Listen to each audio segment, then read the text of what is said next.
Hello, and thank you for watching Glamp and Cruise. We're back with another video on our campers.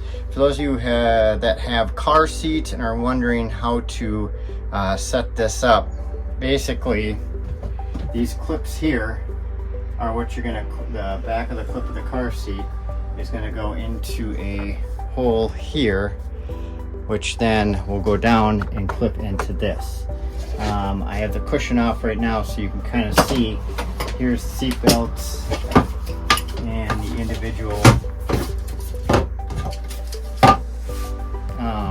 buckles. So you can do 2 car seats in this camper, and then 2 adults can sit on the other side.